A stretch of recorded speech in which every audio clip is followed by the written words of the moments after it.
Assalamualaikum warahmatullahi wabarakatuh. Selamat siang, yang saya hormati Bapak Safari Hasan, SIP MMRS, selaku dosen pengampu mata kuliah Manajemen Logistik Medik dan Non-Medik Rumah Sakit. Perkenalkan, saya Davina Yuni Suryaningsih dengan NIM 108-27007 dan rekan saya Sinta Melia Fatmasari 108-27027.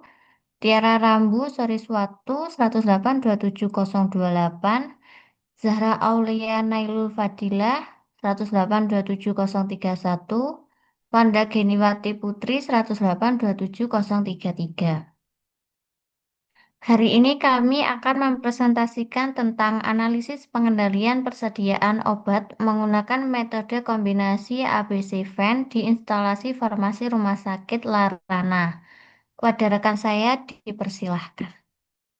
Baik, yang pertama yaitu tentang klasifikasi 20 item logistik farmasi.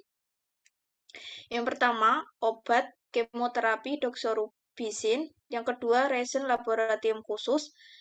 Tiga, antibiotik meropenem injeksi. Empat, kontrasepsi scan. Lima, obat jantung clopidogrel. Enam, antibiotik ceftriaxone.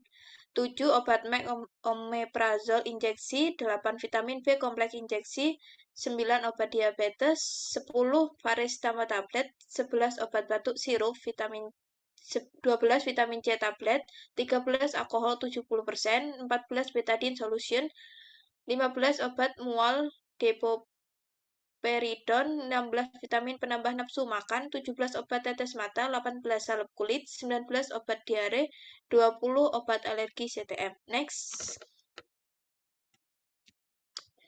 Yang kedua yaitu tentang matrik kombinasi ABC-VAN senjata rahasia manajer logistik.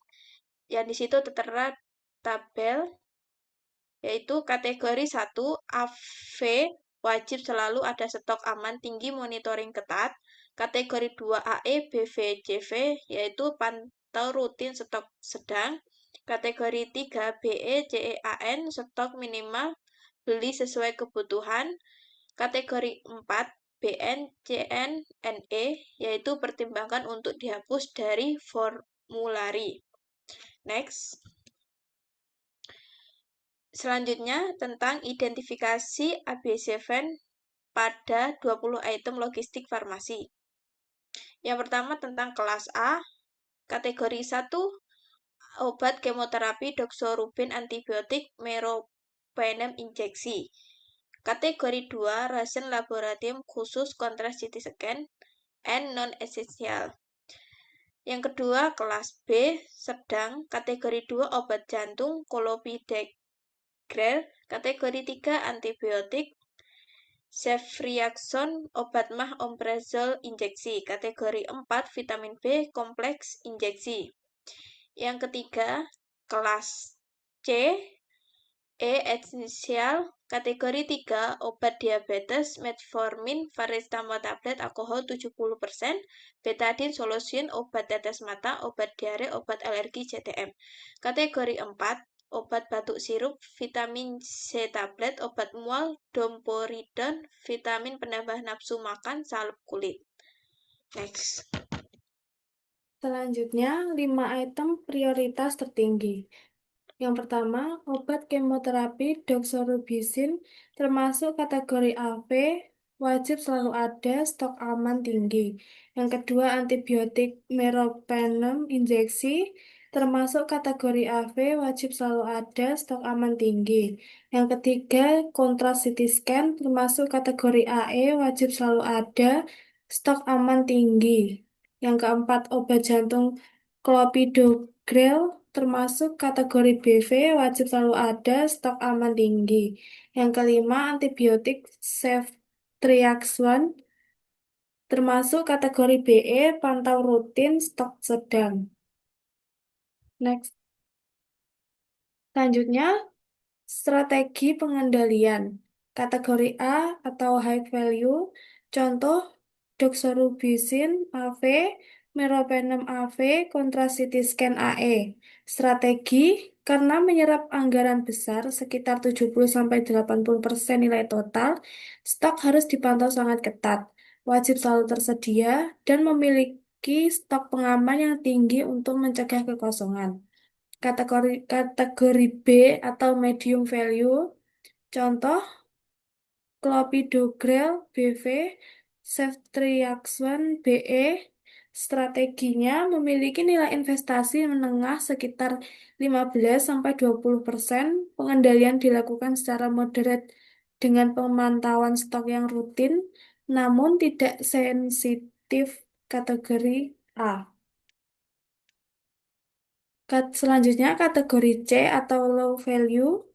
Strateginya, meskipun jumlah itemnya banyak, nilai investasinya paling rendah, sekitar 5-10%.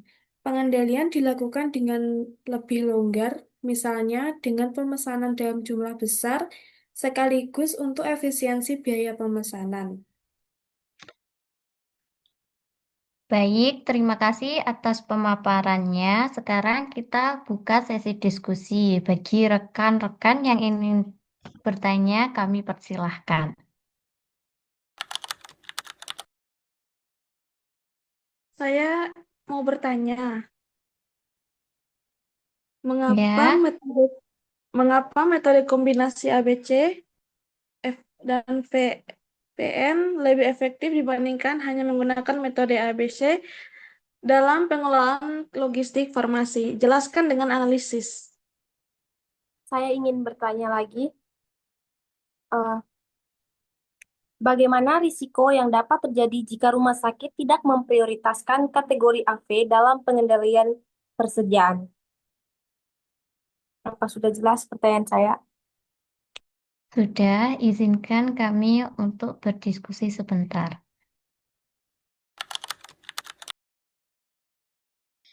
Baik, di sini saya izin menjawab pertanyaan dari Tiara.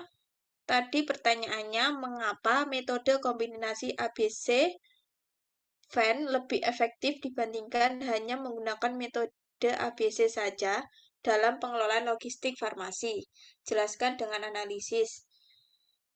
Karena metode ABC hanya mengelompokkan berdasarkan nilai investasi mahal, sedang, dan murah, sehingga fokus utama adalah aspek biaya. Namun dalam pelayanan kesehatan tidak semua obat mahal itu penting secara klinis. Dengan kombinasi ABC VAN, pengelolaan menjadi lebih komprehensif karena mempertimbangkan nilai ekonomi ABC, tingkat kepentingan medis VAN, vital, esensial, non-esensial. Contohnya, obat kategori AV seperti doxorubicin tidak hanya mahal tetapi juga vital sehingga harus selalu tersedia. Hal ini membuat keputusan lebih tepat dalam prioritas pengadaan dan pengendalian stok. Apakah sudah cukup jelas, Tiara? Ya, terima kasih. Ya, Baik, selanjutnya saya akan menjawab pertanyaan dari Wanda. Pertanyaannya tadi, bagaimana resiko yang dapat terjadi jika rumah sakit tidak memprioritaskan kategori AV dalam pengendalian persediaan? Jadi, jika kategori AV tidak diprioritaskan, risiko kekosongan obat vital meningkat, dapat mengancam keselamatan pasien, misalnya pasien kanker tanpa doxorubicin, menurunkan mutu pelayanan rumah sakit, potensi kerugian finansial, dan reputasi. Kategori AV memang harus memiliki stok aman tinggi dan monitoring ketat karena menyangkut nyawa pasien. Apa sudah jelas, Wanda? Baik, sudah terima kasih. Ya, sama-sama. Sekian presentasi dari kami. Terima kasih atas perhatiannya. Mohon maaf jika ada kekurangan. Wassalamualaikum warahmatullahi wabarakatuh.